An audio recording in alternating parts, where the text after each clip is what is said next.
I hope I am audible and obviously legible to you all.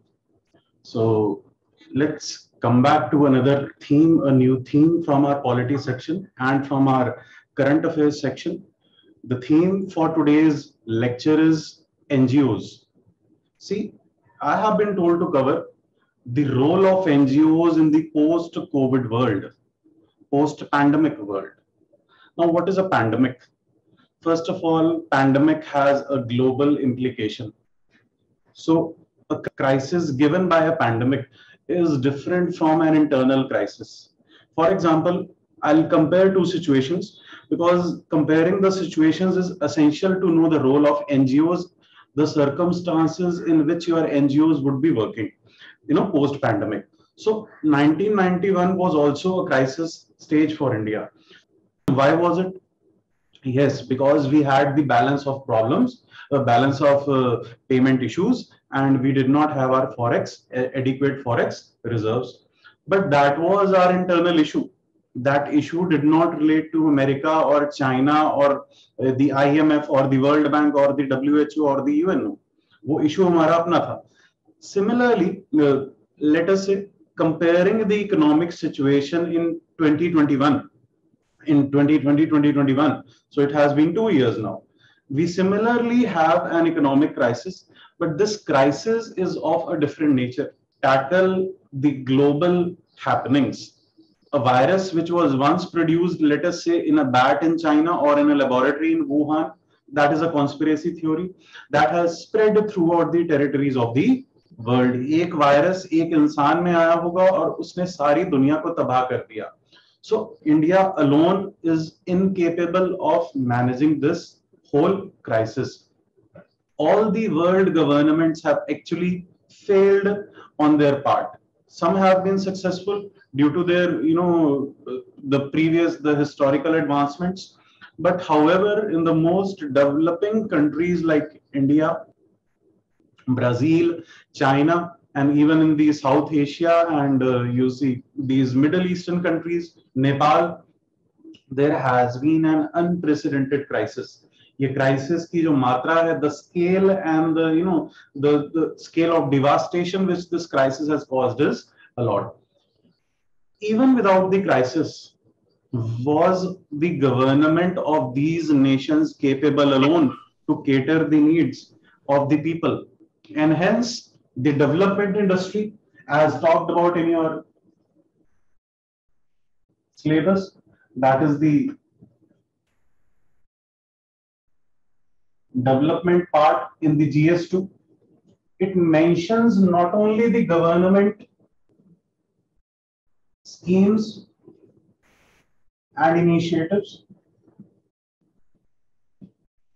it gives you a slew of other measures which need to be taken in order to enhance your developmental agenda in your desh. That is the non-governmental entities. So in these NGOs or the non-governmental entities, the first and the foremost is the today's topic, that is the NGOs, non-governmental organizations. These NGOs are those not for profit. Secondly, approximately self-sustaining developing agencies. They get some aid from the private as well as the public sector. However, they have to sustain themselves, they have to develop, they fill in the vital gaps. ये जो development industry में vital gaps ये NGOs fill करते हैं. These can be constituted. I'm just giving you a gist of what is an NGO. I will further proceed to the topic. What are the importance of an NGO in a post-pandemic world? We will come to that. First of all, let me introduce you a little bit about them. So, an NGO could be created as a trust, charitable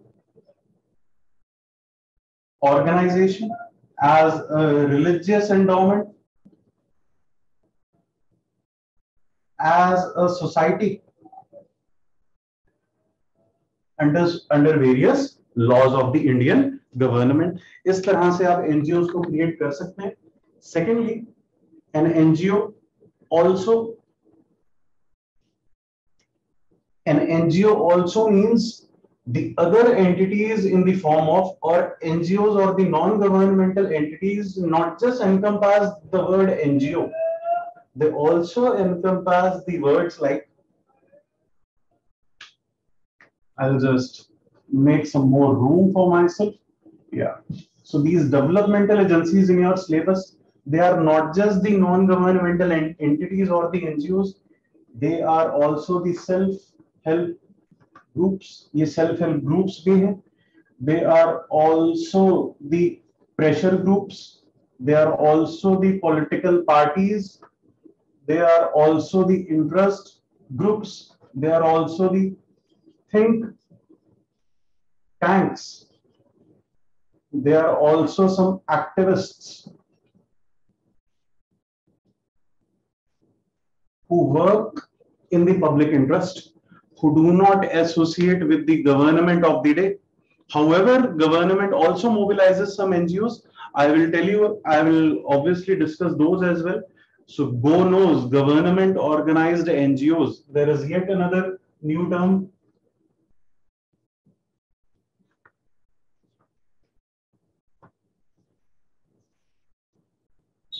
GONGOs, government organized non-governmental organization. When the government of India itself says कि भैया आप हमारे साथ ये अच्छा काम करना start कर दें. See, in the recent pandemic, I'll give you an overview. PM Modi last year in March 2020 called upon the various NGOs of the world and India कि please आकर अपने efforts लगाएं. NITI Aayog reached out to, so PM Modi, he reached out to NGOs, Niti Aayog. Obviously, PM Modi reached out with his Mann Ki Baat, but Niti Aayog formally called upon approximately 90,000, 90K NGOs all over India. UNGA, के जो Secretary General है Antonio Guterres, he also approached various NGOs, various developmental experts.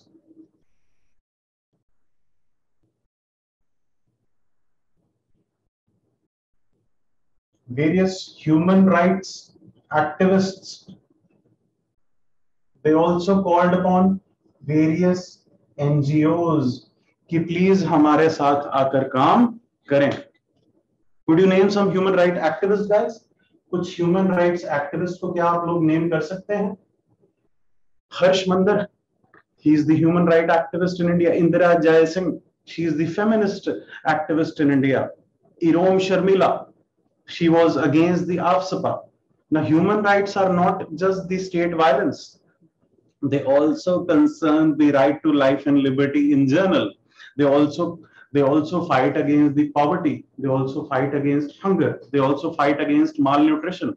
They also fight against education, lack of education rather, poverty, illiteracy. So these are the various people who called upon the NGOs कि please आकर हमारे साथ काम करें, please आकर हमारा साथ दें. This is what these NGOs told.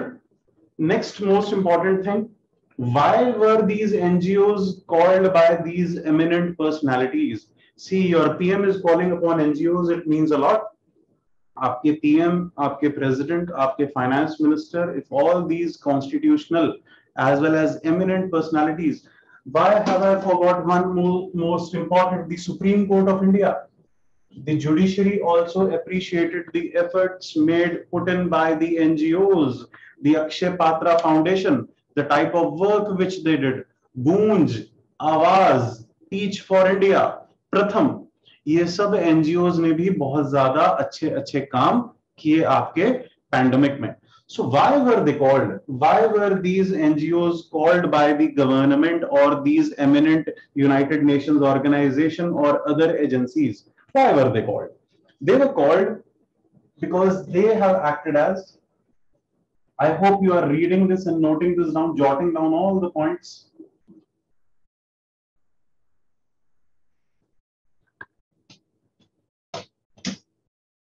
They were called by these eminent people to work with them for a reason, because they are the most prominent responders. ये respond करते हैं सबसे पहले. They give the maximum or the quickest response to a stimuli.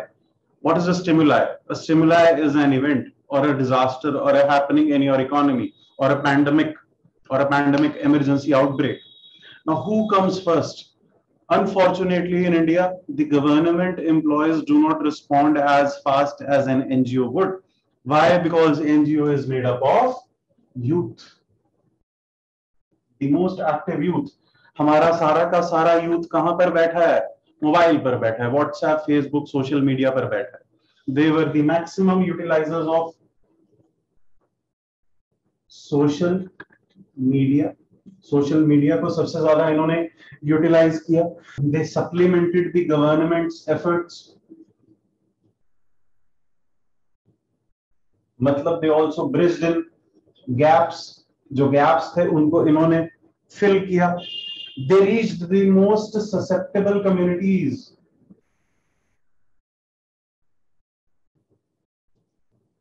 What is the meaning of the most susceptible? See, there are some villages in India. Let us say I am not from South India, I am from North India. I could better give the examples. Although I have been to South India a lot, I know many villages there. But let me quote some examples from North India. There is a village in Chamba. Chamba से 60 kilometre ऊपर. The village is Chhatradi and Kur. There are n number of houses which still do not have the electricity, which still cannot charge their mobile phones. Rest aside the digital education, health, wealth, ये सब तो छोड़ दो, internet छोड़ दो, mobile phone charge करने के लिए भी बिजली नहीं है वहां पर. बहुत सारे ऐसे गांव हैं हिमाचल में. Talk about the Turtuk village in Ladakh, where Teach for Ladakh is an association which teaches the poorest of the poor kids, the poorest of the poor tribal kids. वहां पर आज तक बिजली है, लेकिन continuous, the quality of electricity is not there. The quantity is poor as well as the quality is poor. So that also, again, so many other such examples where there are no urban amenities, and those are the most susceptible or the most vulnerable sections.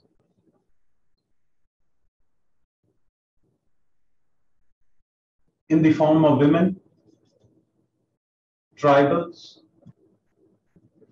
Adivasis, or the outcasts, or the Dalits, or the children, the minorities, the aged, the old aged people, and the disabled. You see many NGOs, Khilona, Prayas, many NGOs. India is a land of NGOs. The highest amount of per capita NGOs in the world are in India. India में बहुत सारी NGOs. उनके कुछ और कारण भी हैं बनने के. They have been proliferated for some different unsocial and parliamentary reasons as well.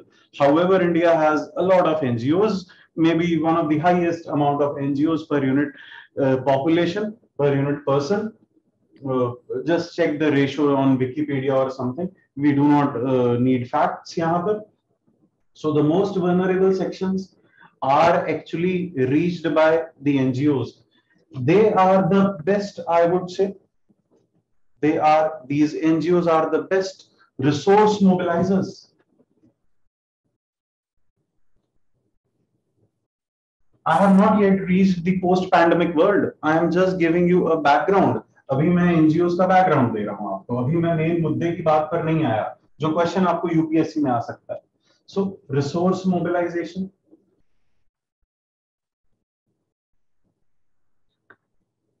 What is resource mobilization? See, let us talk about the pandemic itself. Let us talk about the present role of NGOs. What are the various resources needed in this present crisis? First of all, the medicines. दूसरा, उससे पहले भी the testing. You have to be detected that you have COVID. After you get tested, you go to the hospital or you take the medicine from it. Basically, what are the resources required? There are a plethora of resources required. Kindly mute your videos so that I do not have an interruption in between. So what are the various sources? So oxygen cylinders, beds, the, telecommunication with the doctors. So who mobilized these resources? I do not think I know or I remember a single governmental entity. मुझे कोई government की entity के बारे में नहीं पता. They were overcrowded. The civil hospitals, the polyclinic, the community health centers, they were overcrowded. But who was the communicator between the government and the people, the service providers and the service takers, the service givers and the people? It was the NGOs. They mobilized the resources. Why did they mobilize? Because they have a wide plethora of networks. They already have a well-established network. बहुत सदियों से है. Because they reach the grassroots, to the poorest of the poor. Antyodaya, Sarvodaya, Sabka Saath, Antyodaya unto the last. Small is beautiful, small is big.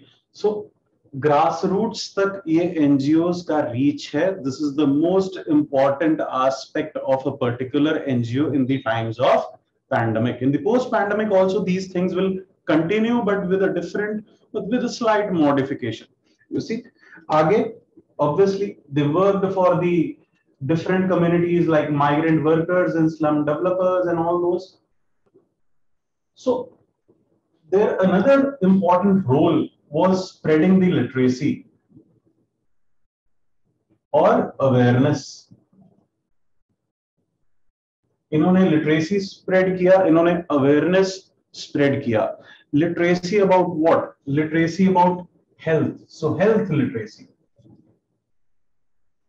They were up to their task. Health awareness about the different aspects of how to deal with a pandemic, because this was a novice thing for us. ये हमारे लिए नई चीज थी.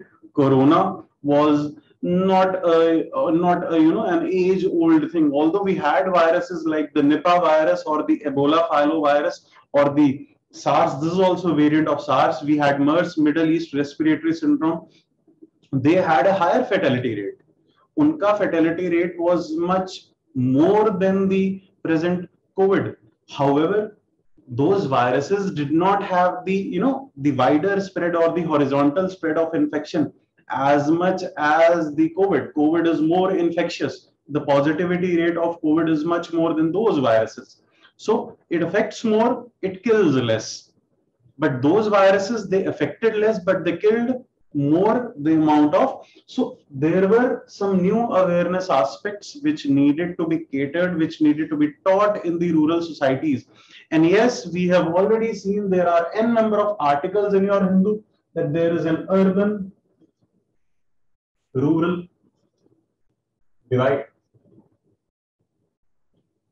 This divide between Bharat and India, this divide between the urban India and the rural India, this divide between the rich and the poor, this divide between the privileged and the underprivileged, this divide between the capitalist class and the workers class, this divide between the top, let us say, the upper middle class and the higher class, only 25% of the people, and this divide between the 75% of the people. This divide between the organized sector and the unorganized sector. All these divisions, ये जो सब divisions हैं हमारी polity, economy और society में, how can these divisions be catered? How do we cater all these divisions? We will cater all these divisions by virtue of, let us say, if the government is capable, it can reach there. Otherwise, there has to be some another developmental industry in the form of NGOs. So this is the most important aspect, that why our NGOs are important. Why did the people like Modi, Niti Aayog, Supreme Court, UN General Assembly, the developmental experts, the human rights activists, why did all of them call upon the NGOs? So present crisis, NGOs, very, very important. Let us say about the post-COVID. Now, presently, I have told you how are NGOs made, what are NGOs, their purpose is not for profit, they work in tandem with the government, they do all these plethora of things. ये सब चीजें NGOs जो हैं हमारी करती हैं. This is how they aid the development industry of India. Moving further, well, this is a wonderful question which has been designed by our mentor, and he could have simply given me an article on NGOs, but he's street smart enough due to his experience that he's given me a topic, the topic being NGOs in a post-COVID world.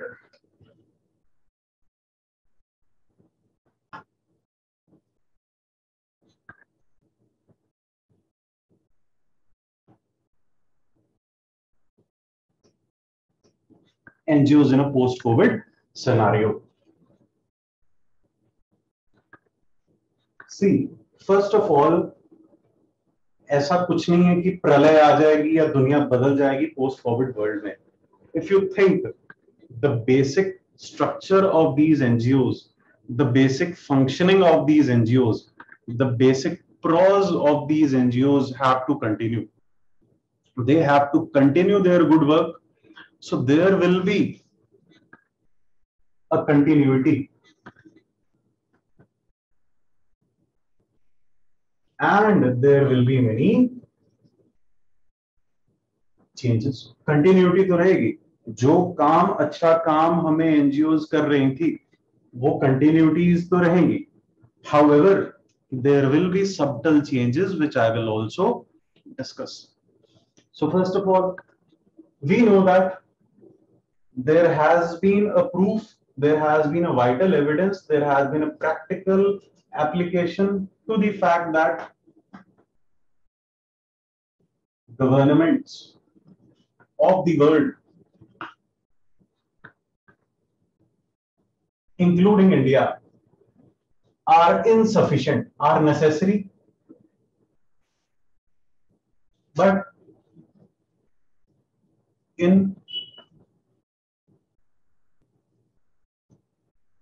there has to be some regulator. कोई एक बाहुबली होना चाहिए. There has to be some governance structure by virtue of which all these aspects of a society can be regulated. However, are these structures sufficient? No.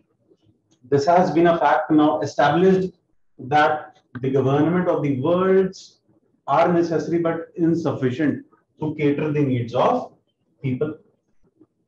The second most important aspect in order to tackle the global commons, one country again is insufficient.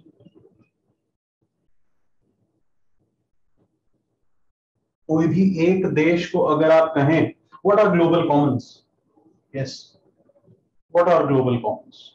Global commons are those virtues of this globalized world which affect all the nations as a whole, which do not affect a particular single nation. I told you about the 1991 BOP crisis or India's depleting forex. Now, this is alone India's crisis. It was not the matter with the world. The world was enjoying during 1991. It was only India who faltered due to our internal policies. Strictness थी, हमारी inward-looking economy थी. So this is not a global common. But let us say terrorism.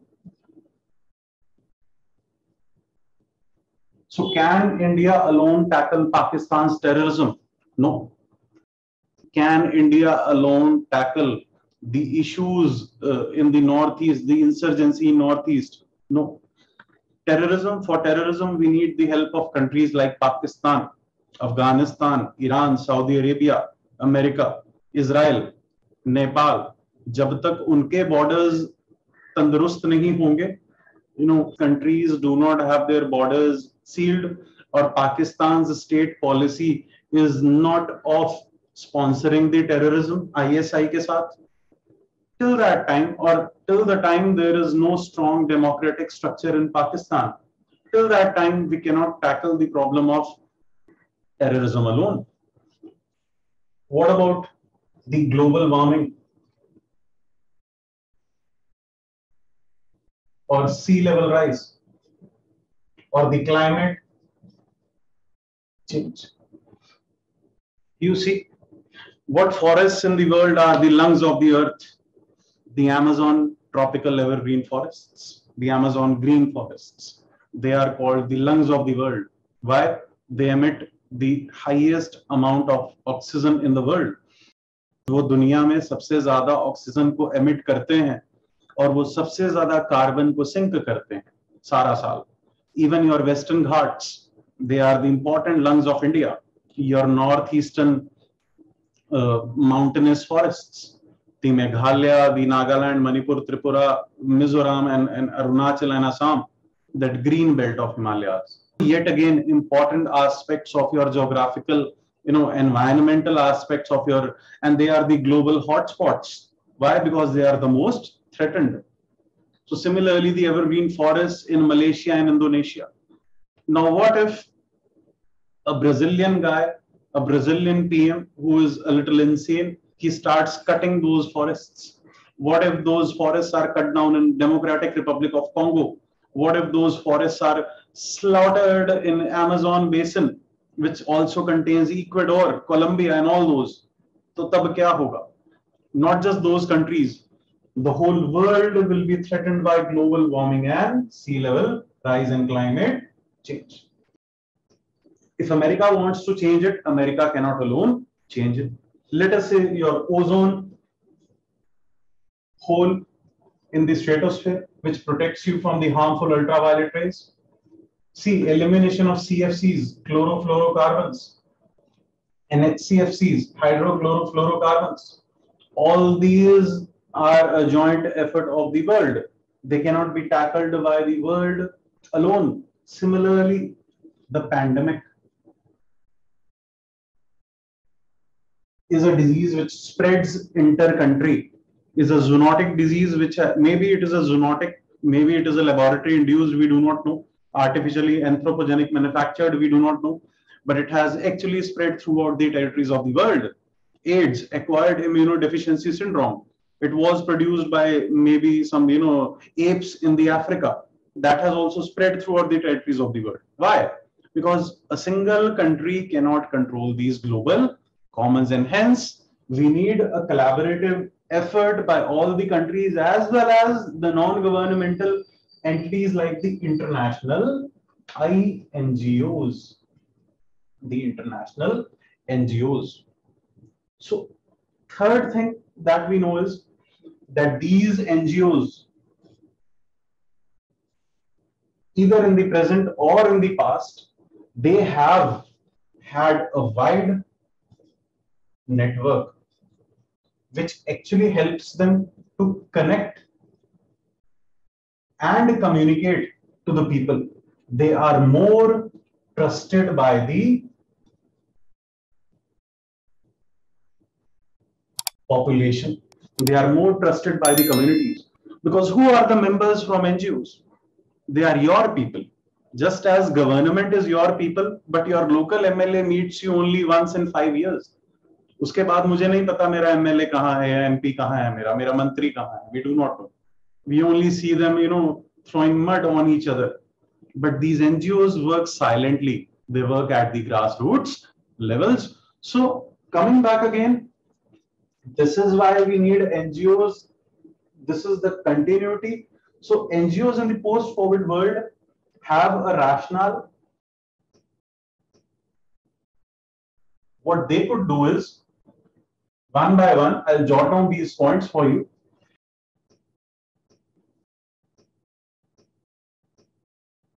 in the post-COVID world.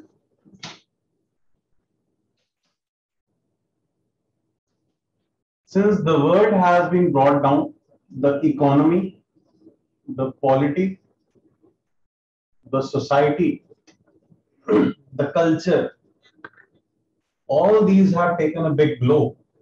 So the NGOs in the post-COVID world have to continue their social responsibility. In the post-COVID world, they have to continue from where they left. जहां से उन्होंने छोड़ा, वहां से उनको start करना है. And see, in the post-COVID world, the COVID maybe will go, but what will remain? The things that will remain in the society are poverty, even more poverty, because many, 50% of the middle class is now on the borderline and it is under threat to come under the below poverty line. ऊपर उठने की जगह लोग नीचे आ रहे हैं due to the lockdowns, due to the economic depravity. Many breadwinners and earners of the country have, the families have been lost. पूरे परिवार खत्म हो गए और सिर्फ बच्चे रह गए. So this has also affected. So poverty, health always remains a concern. You see, I'll give you a name of the Khalsa Aid. This is an international NGO. Recently, Rowling's Harry Potter की जो author हैं, J.K. Rowling, उन्होंने क्या किया? She has contributed a lot. Bill Gates and Melinda Foundation, even Bill Gates has appreciated the efforts of Khalsa Aid. Why? Because they are present. Poverty, health, hunger के बाद एक और चीज रहेगी, conflicts. They are present in all the conflict zones. If you talk about Khalsa Aid, they are present with Doctors Sans Frontiers in Syria. They are present with Reporters Sans Frontiers in Afghanistan. They are present in India. They are present against the Congo rebels in Nigeria, in Africa, MI16 rebels. They are present against Boko Haram. They are present in the conflict zones of Al-Qaeda in Maghreb. They are present in the conflict zones of Iraq, ISIS, ya Daesh. They are present everywhere. So all these NGOs like the Khalsa Aid, the Amnesty International, the Greenpeace, yes, the climate change. So in the post-COVID world, maybe COVID will go, maybe. I'm only assuming, or we can only assume. Who knew that the second wave would again produce yet another lockdown in India? So post-COVID world, all these social issues will remain. So जहां से आपके NGOs ने छोड़ा था, वहीं से आपके NGOs को फिर से अपना काम पकड़ना है. This is a very important role of the NGOs in a post-COVID world. I'll also talk about their limitations. So it means, in a nutshell, what are they doing? They will restructure a broken society. So these are all the aspects of a society: polity, economy, conflicts, and everything. So what was the international NGO or non-governmental organization, or I would say intergovernmental organization, which was proliferated post the World War I and II? World War I के बाद League of Nations बनाया, so that acts as an autonomous independent organization, but that failed due to certain circumstances. Then after the World War II, the importance of United Nations organization, or I'll write it here, UNO, was proliferated. It is not an NGO, it is an IGO, intergovernmental organization, but which works as a non-governmental entity. इनके जो सारे के सारे इनके projects हैं, they work in collaboration and sometimes independent of the individual governments who are the signatories or partners of the United Nations organization. So इसीलिए after every disaster we need something to reconstruct the world order. So why not NGOs, which already have backing, which already can continue their efforts from where they left? Second thing, they could help you in decision making.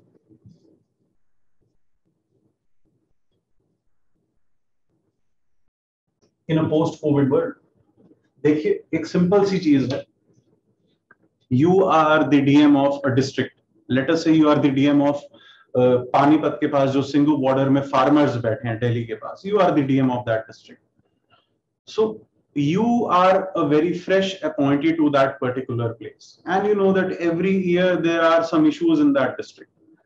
चाहे वहां बाढ़ आ रही है, चाहे वहां farmers protest हो रहे हैं, चाहे वहां कुछ बीमारी आ रही है, whatever is happening. So every year Delhi floods, or every year there is an issue with sewerage in Delhi, or every year there would be cyclones and floods in Bombay. जब भी बारिश होती है बॉम्बे में floods आते हैं. Every year there is an issue of urban flooding in Guwahati or Chennai due to their torrential rains.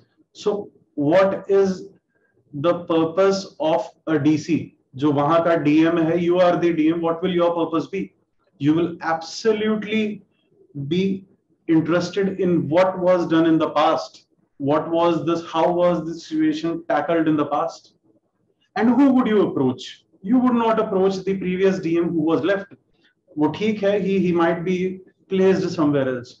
But what actually remains on the ground? The civil society. So you could take your experiences. You could invite the present NGOs कि भैया आप मेरे साथ आकर decision लो कि इस disaster को हमने किस तरह से टैकल करना है. This is a very practical example which I am giving you.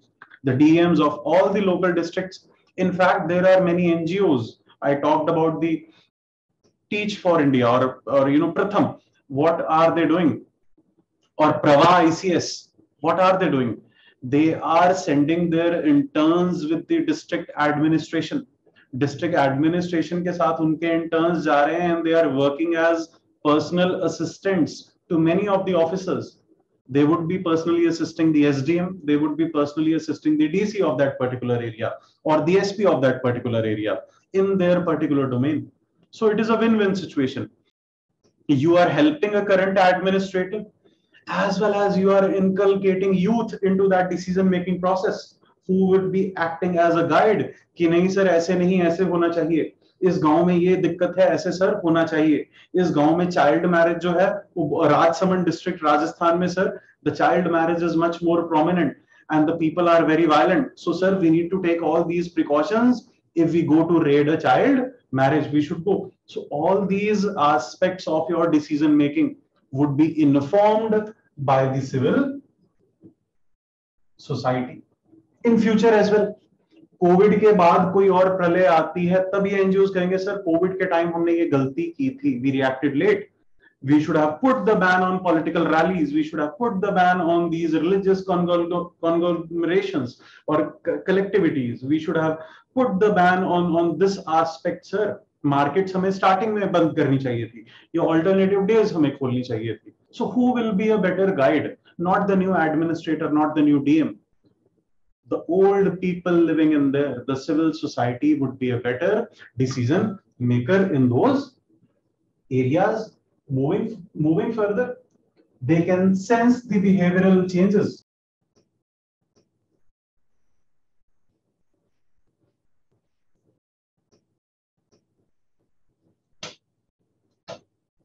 See, there was an interesting article or an interesting quote in the Hindu the other day which said that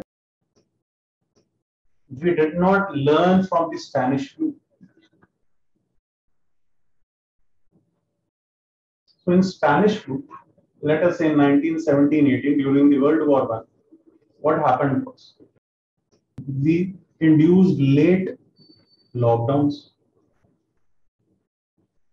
and once the wave was settled, we stopped wearing masks,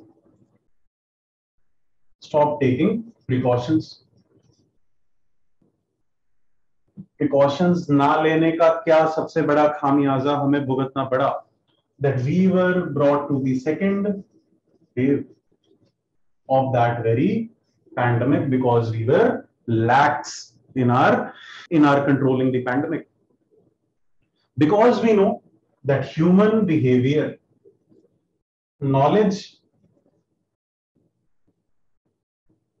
it means we know that if we don't wear a mask, we will not be safe from COVID, or we would be threatening some other person.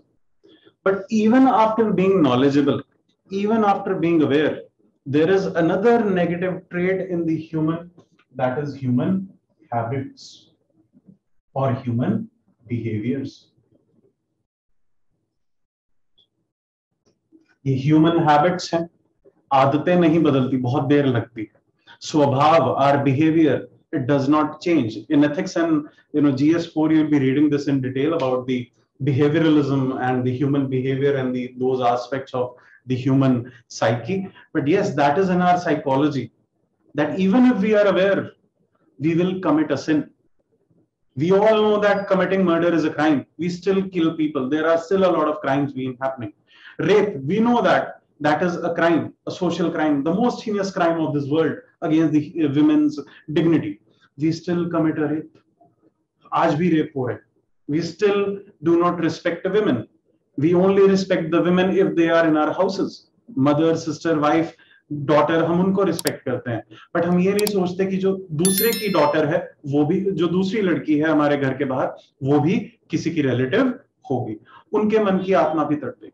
Similarly, coming to the pandemic, coming to your behavioral habits, you know that this will hurt you or this will hurt the society as a whole, but you still try to commit it because it has not been induced in your behavior. And who can induce it in your behavior? See, behaviors can be introduced or induced or changed by two ways. First is coercion, dande se. Second is persuasion. But coercion does not work in a long time. Long run mein coercion will not work. Long run mein only the conscience call or persuasion will work. So in a post-COVID world, what these NGOs can help us, because they have a better connect with the society, they can help you with the behavioral changes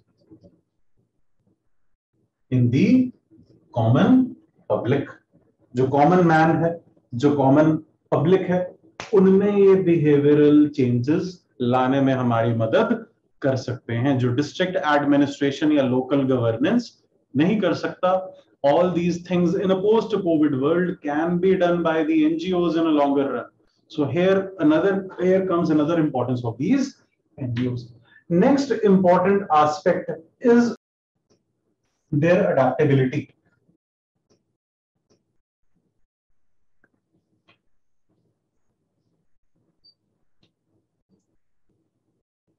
They can adapt and respond better to the pandemics or new situation or the new crisis. ये ज्यादा जल्दी adapt कर सकते हैं because they do not have that bureaucratic bottleneck in their working, inside their working. They could be an NGO could be an informal organization of all the retired defense personals which come for a morning walk. वो भी एक NGO है.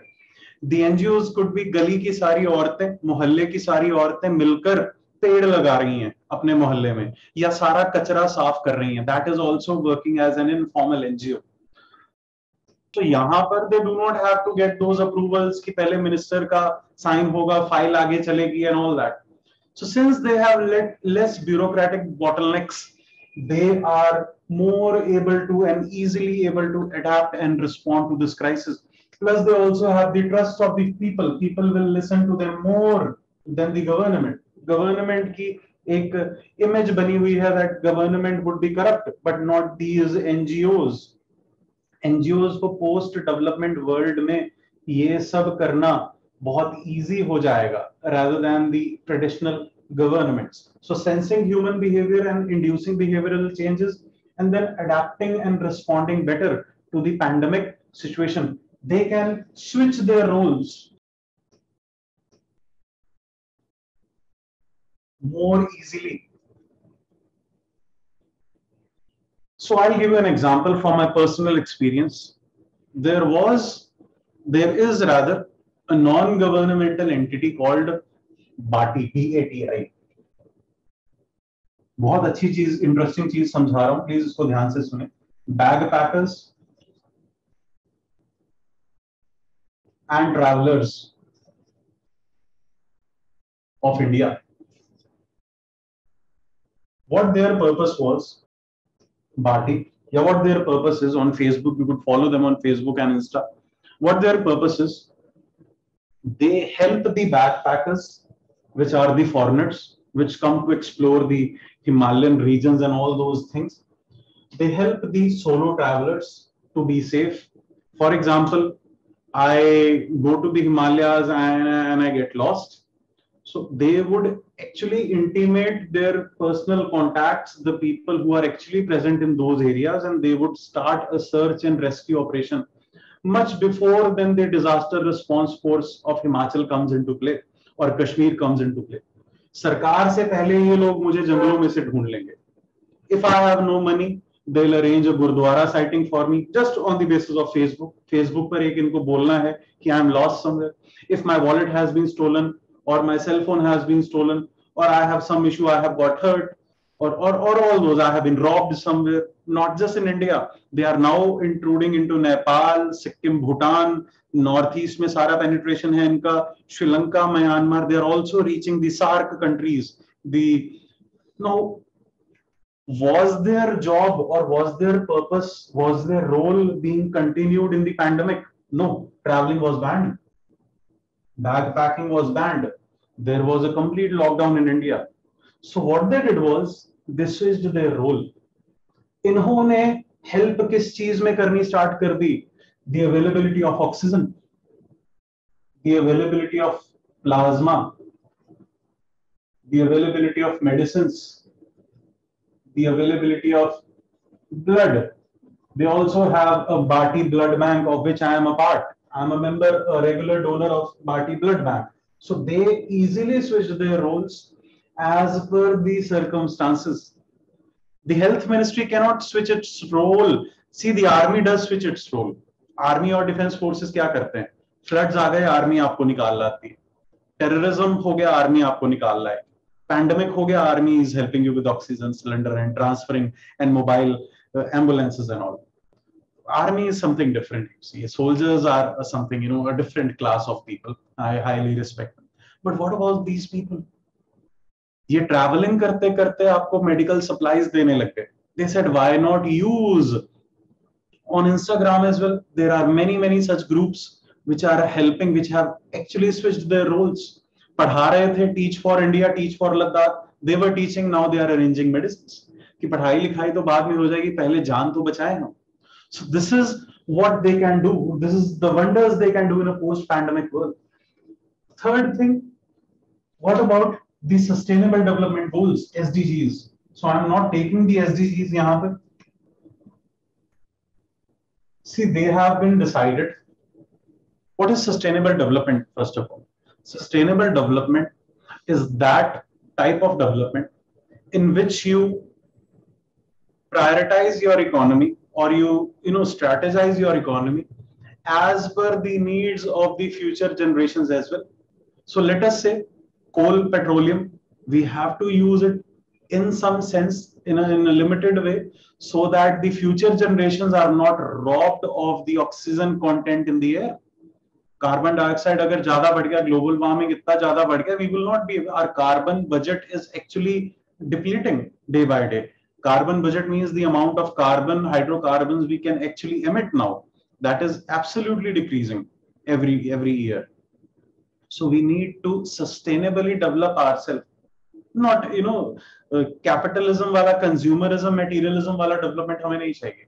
We need that amount of development. So these sustainable development goals have been kept in mind. You just Google them. This is another topic for another day. So these SDGs, what is their purpose? What is their role? What they will do is, they will help you, SDG 1, 2, 3, 4, 8, and 10. Specifically Google these related to the socio-economic aspects of your life. For example, disease, poverty, hunger, livability, employment, etc. ये सब आपको यहाँ पर help करेंगे। Hunger, disease, poverty, food. तो ये सब goals को फुलफिल करना भी जब तक फुलफिल नहीं होते, किनका काम है पोस्ट कोविड वर्ल्ड में? एनजीओ का ही काम होगा। These NGOs have actually to work on these aspects of your life, or these aspects. Community engagement and youth, I already told you that they will help you because they engage the community better and they engage the youth better. The switch roles, I have already told you in a post pandemic world. Decision making, yes, they do help you in decision making. They will help you in decision making in the post pandemic world, because this has been a proven fact that the present governments of the world are not capable enough. What they can do in the post pandemic world, specifically to India, is they can reduce the rural urban divide. See, this rural urban divide is not just with respect to the health infrastructure in villages. ठीक है, गांव में doctor कम है, nurses कम है, beds कम है, technology कम है. This also relates to education. This also relates to rural electrification. This also relates to digital economy, or the knowledge economy, which Modi ji has been talking about by virtue of his Jan Dhan Aadhar mobile and the Digital India mission and all those virtues, all those schemes of the government. So ये सब aspects of rural urban divide will also be reduced by virtue of these NGOs. They will help you in a digital, smart outreach. Various NGOs, let us say in my hometown in Ambala, Heartron Workstation, they are employing free, children for free. They are teaching them the basic computer skills for very cheap as 500 per month maybe. और उनको पूरा language सिखा रहे हैं, coding सिखा रहे हैं उनको फ्री ऑफ कॉस्ट. और जो दे सकता है वो दे. It is working on the basis of gift economy. What is gift economy? Gift economy is that virtue of economic activity where you do not expect money. You only urge, or you persuade, or you request the user of your services to give you money. As a gift, he can give you anything. जो देना चाहे अपने मन से वो दे दे. We are not charging a minimum amount or a definite sum of money. That is called a gift economy. Proliferation of free rations and all. So that is again your gift economy. This is where the NGOs will help you. What about accountability in the post-COVID world? See, in this COVID, we have seen that the governments haven't been accountable. The governments of the day haven't been responsible. The governments of the day haven't been transparent. Even in these pandemic, we do not know how is the PM cares fund being spent. वहां पर RTI applicable नहीं है. So what about the questioning the government in the post-pandemic world? Yes, very, very, very important. Yet again, the transparency and accountability aspects. I'll just clear the board.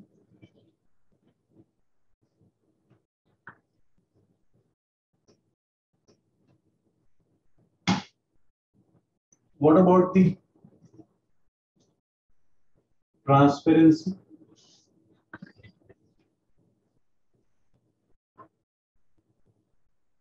Accountability,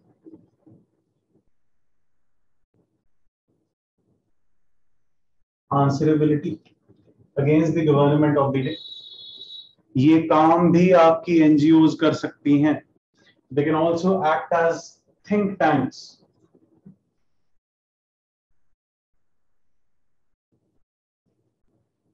They can also act as the suggestive entities. मतलब they can also become the brains of the government. They can also put some policy inputs.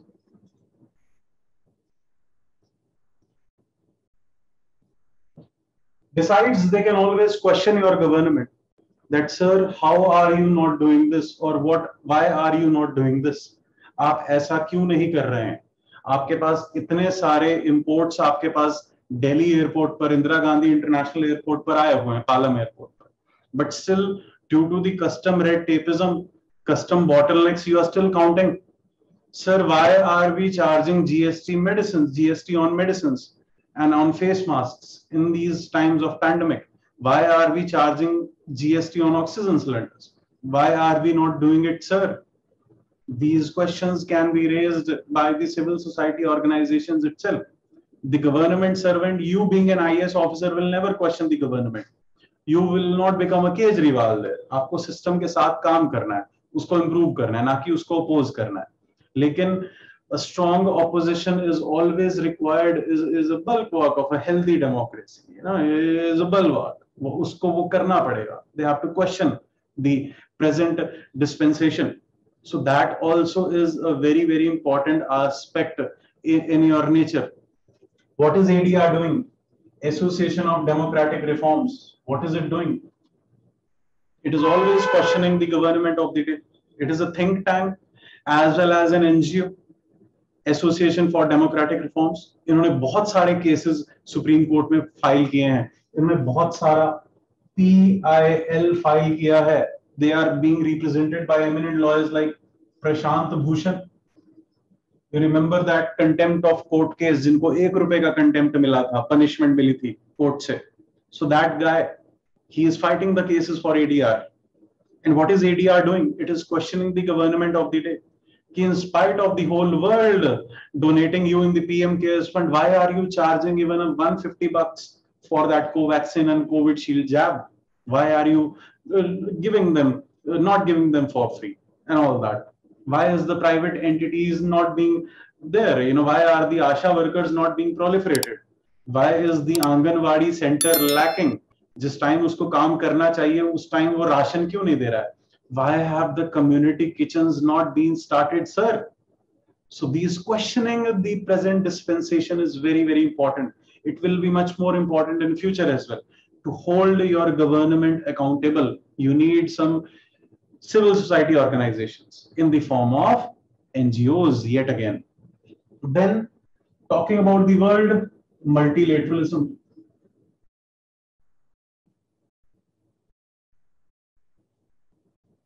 See, I told you that these things cannot be countered by a single country alone. Multilateralism means a collective effort of multiple entities. If I talk about multilateralism in the international relations, in the IR, in the world politics, it means coming together of many, many, many countries. बहुत सारे countries एक साथ एकजुट कर क्या कर रहे हैं? एक रिपोर्ट बना रहे हैं. Let us say UNFCCC, United Nations Framework Convention on Climate Change, or IPCC, Intergovernmental Panel on Climate Change. What are these? These are multilateral forums. Why? Many countries come together and together they come to sort out the global issues which are not being done by the single governments, which are impossible by this. So in case of multilateralism also, the role of international NGOs has been increasing. Government organized NGOs, bongos. You know, I heard that UN guy, she was saying bongos. So government organized, non-governmental organization. All these will help you in governance post-COVID. So society को effect करेंगे post Covid, हमारी economy को impact करेंगी post Covid, हमारे political structure को impact करेंगी post Covid.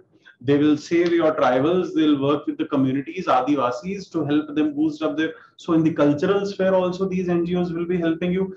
In the environmental and ecological sphere, obviously they are helping and they will restart their action in a post-COVID world. So all that subjects you have in your GS, you know, polity, economy, history, think like that कि इन सब spheres में NGOs किस तरह से काम कर सकती हैं. You will get your answer. The next small portion in my in today's discussion is the issues which are being faced by these NGOs.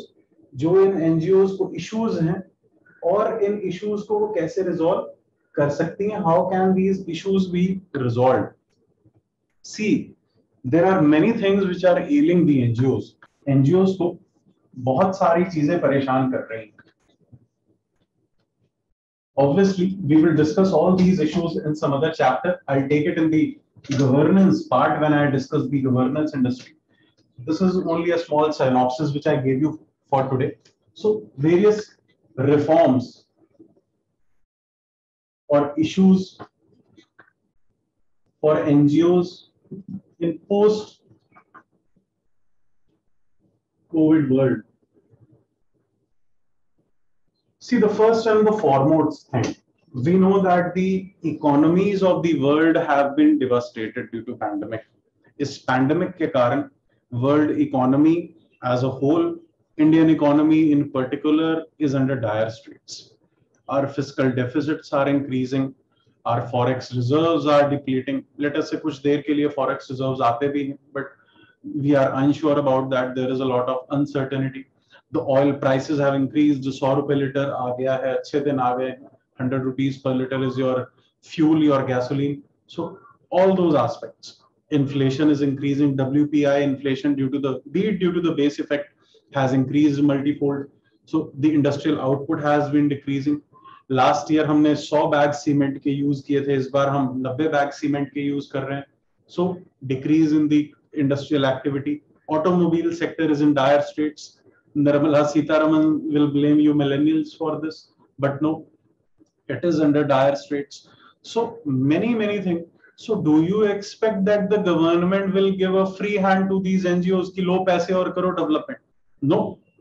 So first and foremost thing, which the issues which they will face in the post-COVID world is their resources and finances. देखो, free में अगर ये volunteers लगाएंगे, if they will ask the volunteers to teach for free, प्रथम NGO या फिर Teach for India, so they'll ask you to teach for free or they'll give you a paltry sum of 500 per month. So अगले ही हफ्ते तुम्हें क्या हो जाएगा, बीमार पड़ जाओगे. Sir, I am not coming, या ma'am, I am not coming. Why? Because I am only a volunteer and this is a charity work. You can find many other people. मुझे तो बुखार है, मुझे जुकाम है. So resources and finances are very important because they need to mobilize the human resources as well, and there are no free lunches. So these NGOs need to be innovative and they need to diversify their incomes.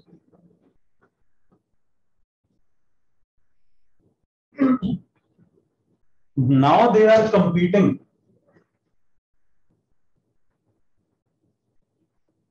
Then they will have to cooperate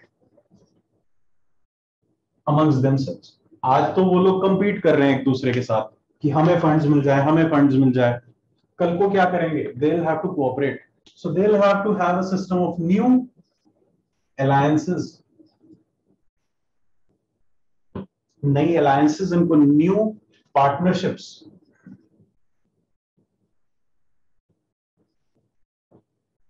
The third thing that these NGOs lack is autonomy, independence from the rigid red tapes or government rules. ये जो rigidity है, let us say FCRA,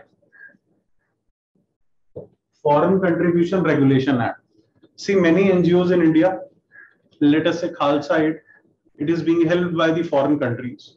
अभी मैंने बताया कि JK Rowling ने Khalsa add को पैसे दिए, या बिल गेट्स ने खालसा एड को बोला that I am giving you so and so $1,000, $50,000 का check. Now this is a foreign contribution. There is an act under the Ministry of Home Affairs, Mr. Amit Shah, that is regulating the foreign funding, that is dollars. वो dollars को regulate कर रही है. So what is the implication? The act says that you have to deposit the whole amount in SBI. SBI की वो भी कौन सी branch में? दिल्ली ब्रांच. तो दिल्ली ब्रांच में आपका मुनीम जाएगा और सारा दिन लाइन में लगेगा और पैसे जमा कराएगा, वरना हम फ्रीज कर दें. You will have to put in your income tax, आपकी returns आपको file करनी पड़ेगी, आपको mention करना पड़ेगा सारा sources. That is fine. But we need to consider that these are some petty organizations. इतने ज़्यादा regulations में they will stop doing it. अगर इतना ज़्यादा इनको नकेल कसोगे, एक तो तुम खुद incapable हो, you are not able to serve your country. Then the person who is serving your country, you are troubling him with your regulations. That is FCRA. And what is FEMA? That is Foreign Exchange Management Act. That is regulating the amount of foreign currency you have. This is regulating the foreign funding. This is regulating the foreign currency. There is a difference. This comes under Finance Ministry. This comes under Ministry of Home Affairs. Nirmala Sitharaman, Amit Shah. So this is the main difference. Then they should have the right to fair criticism. They should have the right to question. If any particular NGO questions the government of the day, it is being rated as anti-national or anti-India, anti-development. IB की एक report आई थी, India को 2.5% of its GDP का loss हुआ है. Why? Because the NGOs have resisted. But the NGOs have resisted for the people of India. Narmada बचाओ आंदोलन में अगर कोई एनजीओ है, या कुदनकुलम न्यूक्लियर पावर प्लांट के वहां अगर कोई एनजीओ है, it only says that whatever tribals you have displaced because of your nuclear power plant, kindly give them a home, kindly give them some employment. उस न्यूक्लियर पावर प्लांट में ही उनको काम दे दीजिए. Just give them something, a life of dignity. You cannot just spread them or wash them like a broom. झाड़ू की तरह आप उनको नहीं कर सकते. Are you people understanding?